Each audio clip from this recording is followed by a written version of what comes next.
जय जगन्नाथ। भाद्रपद मास शुक्ल पक्ष की एकादशी को पद्मा एकादशी के नाम से जानते हैं। युधिष्ठिर भगवान से पूछ रहे हैं कि केशव, भाद्रपद मास के शुक्ल पक्ष में जो एकादशी होती है उसका क्या नाम है, कौन देवता है, कैसी विधि है, ये बताइए। भगवान श्री कृष्ण कहते हैं, राजन, इस विषय में मैं तुम्हें आश्चर्यजनक कथा सुनाता हूँ जिसे ब्रह्मा जी ने महात्मा नारद से कहा था। नारद जी ने पूछा, चतुर्मुख, आपको नमस्कार है। मैं भगवान विष्णु की आराधना के लिए आपके मुख से ये सुनना चाहता हूँ कि भाद्रपद मास के शुक्ल पक्ष में कौन सी एकादशी होती है। ब्रह्मा जी ने कहा, मुनिश्रेष्ठ, तुमने बहुत उत्तम बात पूछी है। क्यों ना हो वैष्णव जो ठहरे। भादों के शुक्ल पक्ष की एकादशी पद्मा के नाम से विख्यात है। उस दिन भगवान ऋषिकेश की पूजा होती है। ये उत्तम व्रत अवश्य करने योग्य है। सूर्यवंश में मानधाता नामक एक चक्रवर्ती सत्य प्रतिज्ञ और प्रतापी राजर्षि हो गए हैं। वे प्रजा का अपने औरस पुत्रों की भांति धर्मपूर्वक पालन किया करते थे। उनके राज्य में अकाल नहीं पड़ता था, मानसिक चिंताएं नहीं सताती थीं और व्याधियों का प्रकोप भी नहीं होता था। उनकी प्रजा निर्भय तथा धन धान से समृद्ध थी। महाराज के कोष में केवल न्यायोपार्जित धन का ही संग्रह था। उनके राज्य में समस्त वर्णों और आश्रमों के लोग अपने अपने धर्म में लगे रहते थे। मानधाता के राज्य की भूमि कामधेनु के समान फन देने वाली थी। उनके राज्य करते समय प्रजा को बहुत सुख प्राप्त होता था। एक समय किसी कर्म का फल भोग प्राप्त होने पर राजा के राज्यों में 3 वर्षों तक वर्षा नहीं हुई। इससे उनकी प्रजा भूख से पीड़ित हो नष्ट होने लगी। तब संपूर्ण प्रजा ने महाराज के पास आकर के इस प्रकार कहा।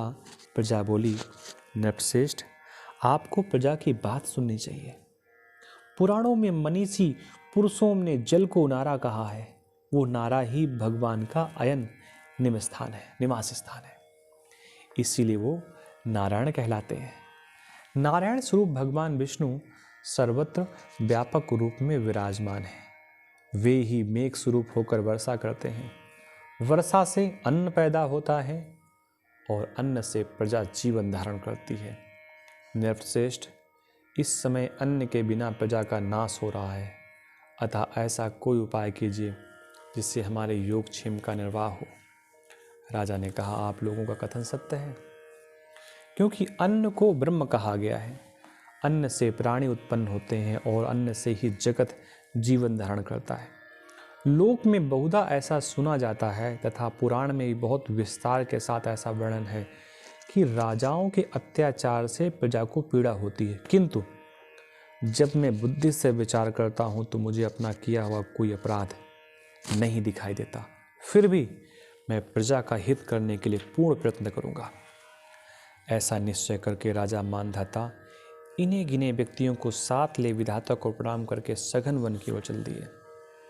वहां जाकर मुख मुनियों और तपस्वियों के आश्रमों पर घूमते फिरे। एक दिन उन्हें ब्रह्मपुत्र अंगिरा ऋषि का दर्शन हुआ।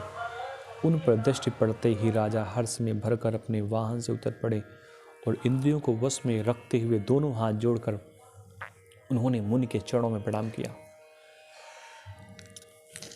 मुनि ने भी स्वस्ति कहकर राजा का अभिनंदन किया और उनके राज्य के 7 अंगों की कुशल पूछी।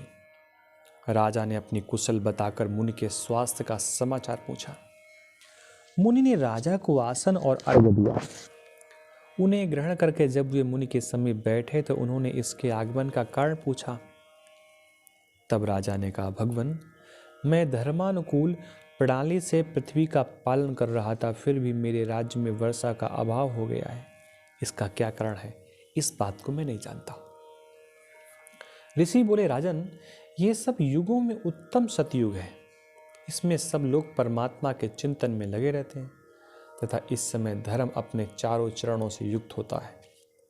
इस युग में केवल ब्राह्मण ही तपस्वी होते हैं, दूसरे लोग नहीं। किंतु महाराज, तुम्हारे राज्य में ये शुद्ध तपस्या करता है, इसी कारण मेघ पानी नहीं बरसाते। तुम इसके प्रतिकार का यत्न करो जिससे यह अनावृष्टि का दोष शांत हो जाए। राजा ने कहा, मुनिवर, एक तो यह तपस्या में लगा हुआ है, दूसरे निरपराध है, अतः मैं इसका अनिष्ट नहीं करूँगा। आप उक्त दोष को शांत करने वाले किसी धर्म का उपदेश कीजिए। ऋषि बोले, राजन, यदि ऐसी बात है तो एकादशी का व्रत करो। भाद्रपद मास के शुक्ल पक्ष में जो पद्मा नाम से विख्यात एकादशी होती है, उसके व्रत के प्रभाव से निश्चय ही उत्तम वृष्टि होगी। नरेश, तुम अपनी प्रजा और परिजनों के साथ इसका व्रत करो। ऋषि का यह वचन सुनकर राजा अपने घर लौट आए। उन्होंने चारों वर्णों की समस्त प्रजाओं के साथ भादव के शुक्ल पक्ष की पद्मा एकादशी का व्रत किया। इस प्रकार व्रत करने पर मेघ पानी बरसाने लगे, पृथ्वी जल से आप्लावित हो गई और हरी भरी खेती से सुशोभित होने लगी। उस व्रत के प्रभाव से सब लोग सुखी हो गए। भगवान श्री कृष्ण कहते हैं, राजन, इस कारण इस उत्तम व्रत का अनुष्ठान अवश्य करना चाहिए। पद्मा एकादशी के दिन जल से भरे हुए घड़े को वस्त्र से ढककर दही और चावल के साथ ब्राह्मणों को दान देना चाहिए। साथ ही छाता और जूता भी देना चाहिए। दान करते समय भगवान गोविंद का ध्यान करना चाहिए। बुधवार और श्रवण नक्षत्र के योग से युक्त द्वादशी के दिन बुद्ध श्रवण नाम धारण करने वाले भगवान गोविंद आपको नमस्कार है। मेरी पाप राशि का नाश करके आप मुझे सब प्रकार के सुख प्रदान करें। आप पुण्यात्म जनों को भोग और मोक्ष प्रदान करने वाले तथा सुखदायक हैं। राजन, इसके पढ़ने और सुनने से मनुष्य सब पापों से मुक्त हो जाता है। ऐसी कथा भगवान कृष्ण ने युधिष्ठिर जी को सुनाई और युधिष्ठिर जी का सब प्रकार से कल्याण हुआ। आपका भी सब प्रकार से कल्याण हो, ऐसी भगवान से प्रार्थना है। जय जगन्नाथ, जय राधा माधव।